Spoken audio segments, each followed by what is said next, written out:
दोस्तों ये वीडियो तो मैं ऐसे बहुत लेट शूट कर रहा हूँ, तो इस वजह से ये वीडियो भी बहुत लेट अपलोड हो रहा है।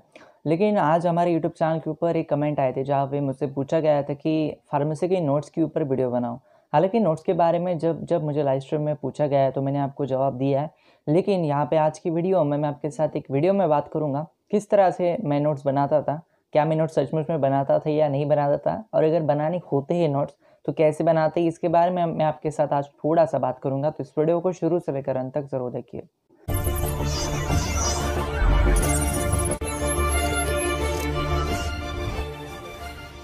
दोस्तों अगर मैं मेरी खुद की बात करूँ तो नोट्स तो मैंने रिटर्न कभी बनाए नहीं थे, क्योंकि लिखने की मुझे बहुत बड़ी बीमारी थी। मुझे लिखना बिल्कुल भी पसंद नहीं था। मेरे जर्नल्स वगैरह सब पेंडिंग होते थे और जब लास्ट डेट आ रही थी तब मैं उसको कंप्लीट करता था।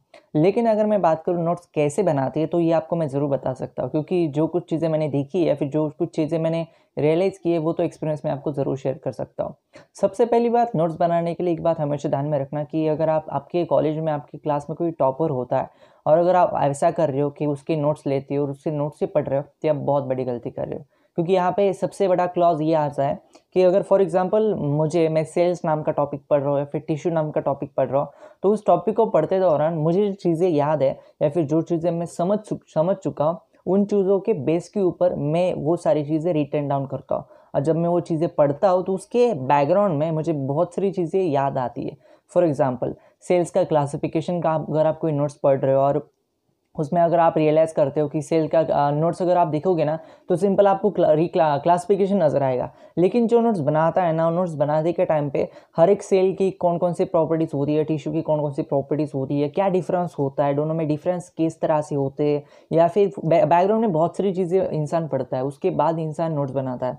तो ये चीज़ें कभी भी मत करना कि अगर आप किसी नोट्स को कॉपी करके अपने खुद के आंसर में लिखना चाहते हो। उससे क्या होता है कि उसने जो 2-3 लाइन लिखी है ना, आप सिर्फ उतना पढ़ पाती हो या फिर उसके बैकग्राउंड में आप नहीं जा पाते हो। इससे क्या होता है कि जब भी अगर कोई क्वेश्चन 10 मार्क के लिए आता है तो 10 मार्क के लिए आपको बहुत बड़ा कंटेंट लिखना होता है। ऐसे टाइम पे अगर आप किसी और की नोट्स को यूज़ करते हो तो आपको सिर्फ वो 3-4 लाइन ही यूज़ आती है या याद आती है। और ऐसा बोला जाता है कि जो आप पढ़ते हो ना उसमें से 50% ही आपको एग्जाम में याद आता है। यानी अगर आप 10 चीज़ें पढ़ रहे हो उसमें से बहुत प्रोबेबिलिटी है कि 5 चीज़ें आपको याद आएगी, 5 चीज़ें आपको एग्जाम में याद नहीं आएगी।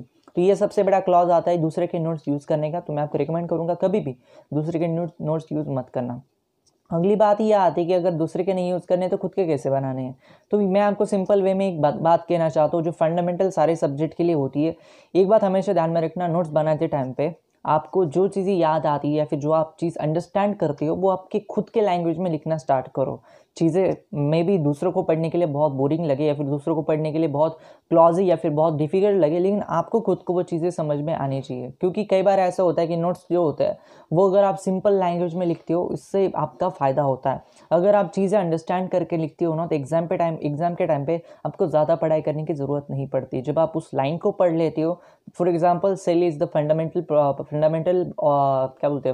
टाइप ऑफ द बॉडी या फिर फंडामेंटल ऑफ द बॉडी, तो ऐसे टाइम पे आपको सेल का क्लासिफिकेशन भी याद आ जाएगा, सेल क्या है ये भी याद आ जाएगा, सेल की डेफिनेशन भी याद आ जाएगी, सेल के टिश्यूज़ होती है, टिश्यू के क्या क्या ऑर्गन होते हैं तो ये भी आपको याद आ जाएगा। यानी बैकग्राउंड में अगर आप सिंपल चीज़ें रियलाइज़ करके लिखते हो ना तो उस एक लाइन की वजह से आपको उसके बैकग्राउंड में 10 चीज़ें याद रहती है। तो ये बात हमेशा ध्यान में रखना, सिंपल वे में लिखना, कभी भी नोट्स लिखना है ना बहुत सिंपल लिखना। एक छोटे बच्चों को आप कैसे स्पून फीडिंग करते हो ऐसे नोट्स लिखना अगर आप बहुत डिफिकल्ट उस सब्जेक्ट को मानती हो। और रही बात केमिस्ट्री जैसे सब्जेक्ट की, तो उसमें भी आप एक चीज़ कर सकते हो।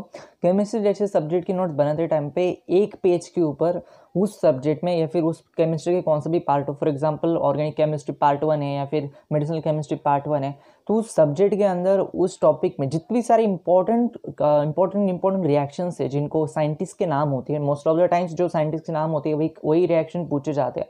तो ऐसी केस में जो रिएक्शन होते हैं ना वो एक पेज लीजिए बड़ा वाला, उसमें एक ही पेज के अंदर लगभग जितने सारे रिएक्शन आप लिख सकते हो और देख सकते हो उतने छोटे छोटे स्मॉल साइज में लिख लो।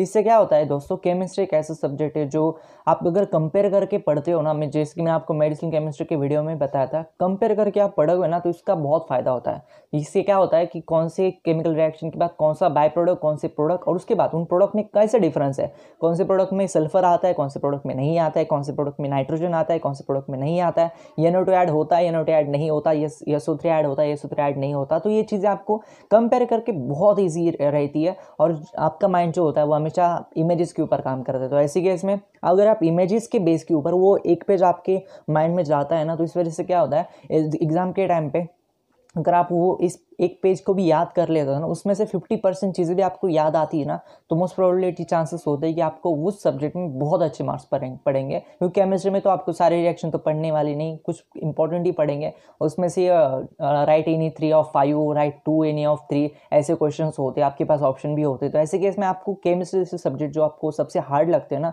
बहुत बार मुझे पूछा गया है कि कैसे पढ़ना है, कैसे पढ़ना है। तो ये चीज़ें आपको बहुत हेल्प करेगी अगर आप फार्मेसी के इनिशियल डेज में हो।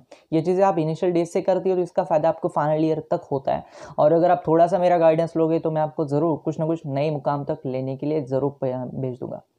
ये था आज का वीडियो। अगर आपका वीडियो थोड़ा सा भी पसंद आ गया और अगर आपको लग रहा है चैनल में अच्छा कंटेंट है तो इस चैनल को सब्सक्राइब कर देना, इस वीडियो को लाइक कर देना, इस वीडियो में कोई चीज़ कमेंट कर देना। धन्यवाद दोस्तों ये वीडियो देखने के लिए, धन्यवाद।